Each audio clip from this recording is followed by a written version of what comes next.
Again, we have three questions. Our second of three questions revolves around community benefits. Describe your community benefits approach. What specific community benefits are you offering, and how do you intend to ensure that the benefits are delivered? For instance, local hiring, apprenticeships, small business development, and living wage jobs. Our first, Hines and Rays will take this one first. So as we stated earlier, the Rays and Hines have committed $50 million as it relates to equity, intentional equity for this project, and it's broken up into several different pockets. One pocket you heard us discuss was $15 million. It's going to be associated with affordable housing off-site, and we thought that was important for a couple of reasons.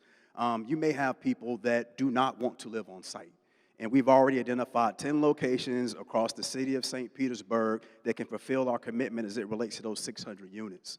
One of the ones that I'm most passionate about really has to do with our enterprise development program we're calling Restorative Enterprise, as well as restorative occupancy. So this is where we take minority small businesses and put them through a series of courses that are 14 weeks. We have 300 slots available for those courses through the first 5 years of development. Our hope is that after developing this young talent, this entrepreneurial talent, that not only will they be able to work on the project, but these may be business owners that can occupy the site once phase 1 and phase 2 are complete. The other piece is talent development as we talk about our young people.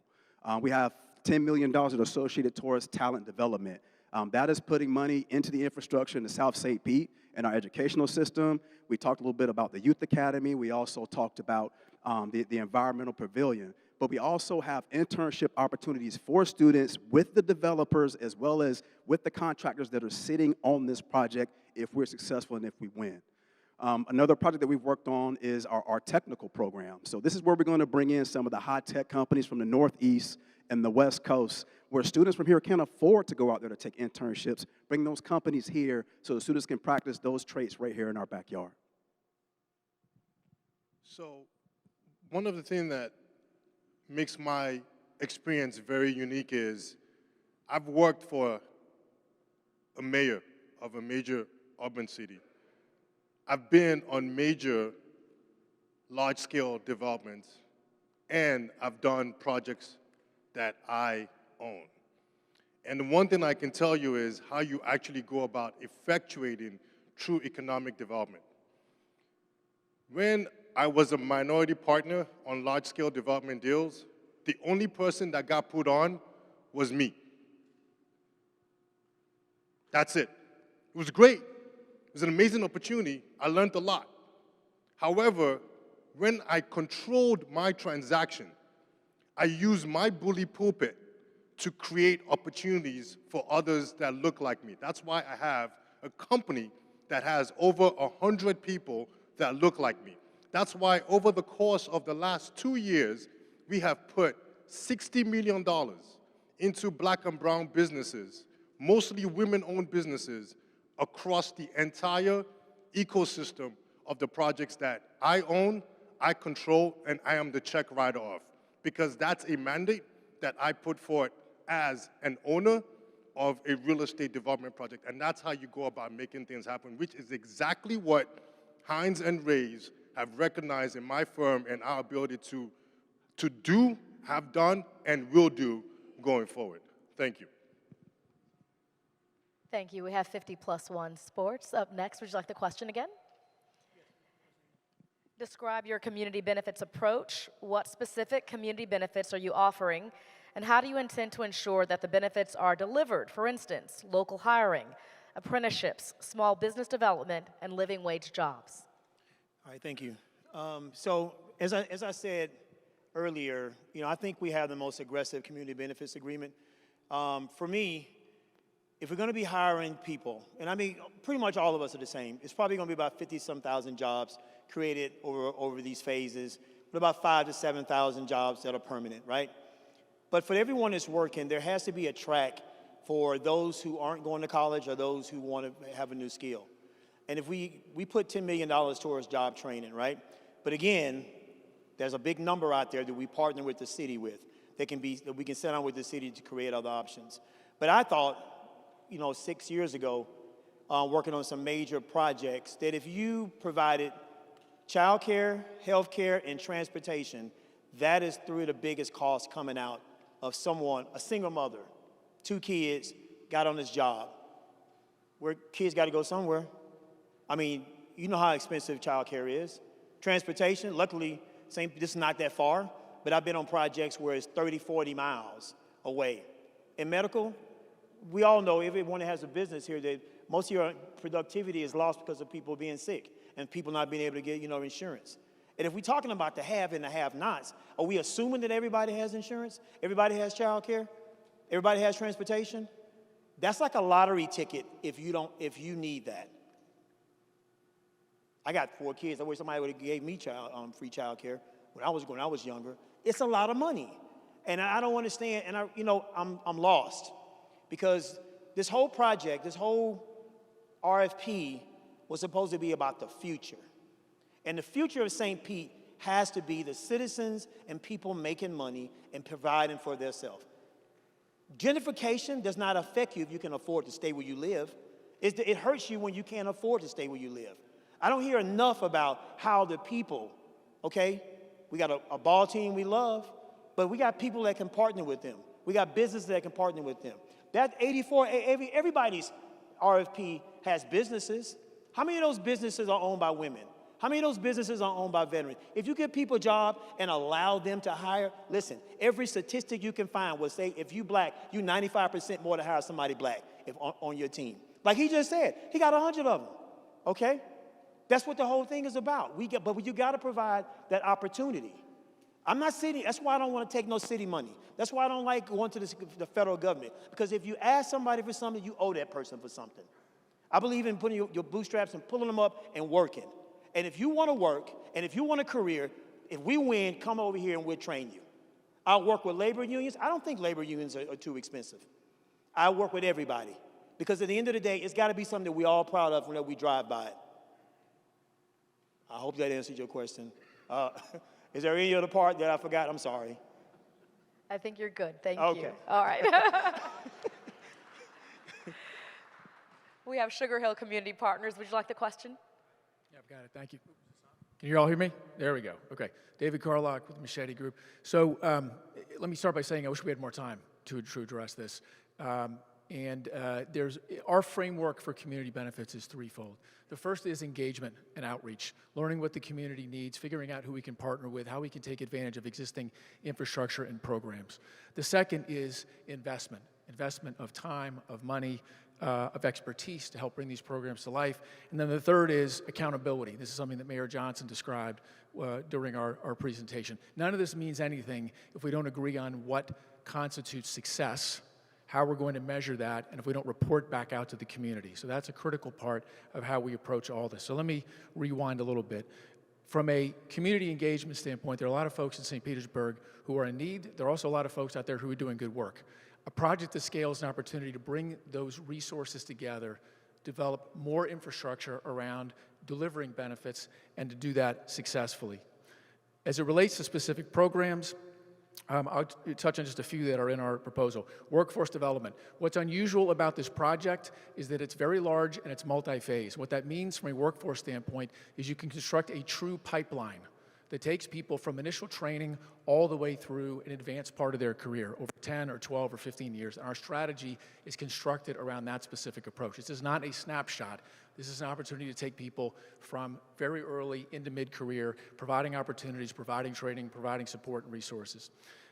Second, we've talked a lot about affordable housing. Significant challenge. We think we have the best team to deliver the right kind of solution. The other thing I want to touch on is wraparound services. The gentleman over there remarked on this, and we agree with him. Okay, it's not just enough to provide someone with a formal place to live. You need to help them live their life in a way that's manageable. So we've entered into a term sheet with a national nonprofit that is committed to provide free daycare on site up to 4 times the federal poverty limit. So if you qualify, we're going to provide free daycare to you. That makes an enormous difference to people who are struggling with childcare and struggling with costs associated with their family. We also have St. Pete Free Clinic on our team, and we're in discussions with Aetna CVS to provide things like free health checkups. We understand that not everybody has health insurance. That's something we can help deliver with these kinds of strategic partnerships. The other thing I want to talk about is intentional equity. That's been touched on all evening. It's a very important part of what can and should happen with the historic gas plant district. We're doing a number of things. I want to touch on a few. One is something called the Community Equity Endowment. So that was developed by a gentleman named Dan Tangerlini. He's a thought leader in public policy. He's on our team as an advisor. What this essentially means is we're giving the community a profit interest in the project. As the project does well, funds will flow to the community. We estimate that over the first 20 years of the project, that'll be worth $60 million in benefit. And that will not be managed by us. That will be managed by community representatives. A third of that is going to be used to help fund our partnership with Habitat for Humanity. And that $20 million will be used to close the gap on affordable housing in South St. Pete. If you sit down with Habitat and you say, how can we help you the most? What they will say is, we come up a little bit short on a lot of projects. We're 20,000 short, we're 40,000 short, we're 50,000 short. Can you be our partner who can close that gap? And so we have earmarked that $20 million to do that. That will make the difference between about 300 homes being developed and not developed. That translates into about $250 million worth of home equity. That is generational wealth that was lost when the historic gas plant district was wiped out, okay? This is only a small step in the right direction, but that's the kind of approach that we think is going to make the right kind of difference, have the right kind of impact on this project. We also have a significant amount of support, another $20 million coming out of the CEE to support small businesses. So we have a program called Mentor to the Mainstream, where all the firms in our team will mentor an individual or mentor a small business. We've all benefited from that, right? Someone who took an interest in our career and helped us level up. So we are committed to that from an institutional standpoint as a team. We have an MBE Merchant Plus program, which is providing grants, advice, other kinds of support to small businesses, discounted leases, more flexible leases, pop-up opportunities. And the last piece is co-investment. So we have partnered with a group that's called smallchange.co. They democratize real estate investment. That means that anybody in this room can invest with us in this project. You do not need to be an accredited investor. You can invest for as little as $500, okay, and you can be side by side with our investment partners in this deal. And you get the opportunity to, again, create generational wealth for you and your family. We believe that there should be access for everybody on this project in all the respects that I described and many others. We encourage you to check us out online or elsewhere to learn more about our programs. Thank you. Restoration Associates, would you like the question? Okay, so I'll time myself here. There's three aspects to the question, and I think the first is infrastructure. And we're proposing to lift off this site all that surface parking, and that's going to require federal funds, and we have to get to work doing that. What's that going to take? It's going to take building a consensus of elected officials. It's going to take stakeholders, and it's going to take you, the public. If we are a united community, we will attract the federal dollars. That is the big difference maker. It's not getting caught up in the bureaucracy up in Washington, D.C. We've heard a lot of say, well, you're delivering yourself to the federal bureaucracy up in Washington to create that intermodal transit solution. That's not true. What you can do is the major factor after studying this and the experiences in Tampa and Clearwater that are ahead of St. Petersburg application process is to get a community united behind removing that 175 obstruction and turning that into a parking structure, a mixed-use development that will take all that surface parking off and turn this into a transit-oriented development. That is the first aspect of it. The second aspect is community endowment, equity endowment funds. Where's that going to come from? We have an established history. And if you look at who our team consists of philanthropists and local stakeholders that are going to make $100 million available out of first cash flow over the next 20 years. That's not about, guessing about it or committing to it. We have a proven record for doing that. So that's the second aspect of it. The third aspect of it is where do those funds go and how are they distributed? We think, and it's our policy, that it's not the developer who determines how those funds are distributed. That really is the role of elected officials. Developers should not be targeting and determining worthy causes. And maybe we're sensitive to it because we live under the Sunshine Law here in the state of Florida, where there is transparency, where public meetings are noticed, and when funds are distributed, particularly from a project like this, that is using public dollars, you cannot target those based on favoritism or whatever you may be doing. I think that our policy is that those funds will be distributed in accordance with the mayor's decision and elected officials. So the three aspects of CEE and community outreach and benefit, again, are infrastructure and the funding of infrastructure and how it gets done.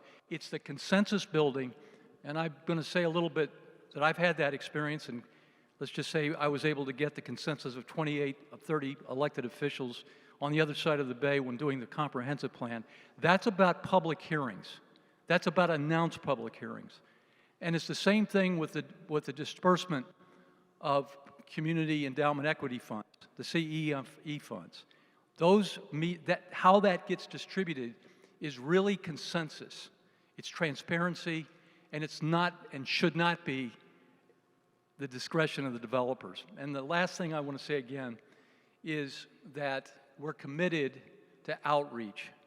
We're committed as local stakeholders who, in fact, have every capability of delivering this project as larger entities may appear. We, in fact, every one of the team members is a specialist and has delivered a project as big or larger than the projects on the 86 acres. Each one of those projects will hire locally. There in fact, we have a 6-acre site that is for job training, and it's for incubators, small businesses. We want to support the small business and the minority business enterprises in this area. Our team, by the way, is made up of 75% of those. And I just wanted to quickly add that, you know, it's, in my experience, community benefit agreements are usually presented to us by the local community, by the local government. So my point in making this statement is that we want to provide the benefits that you want.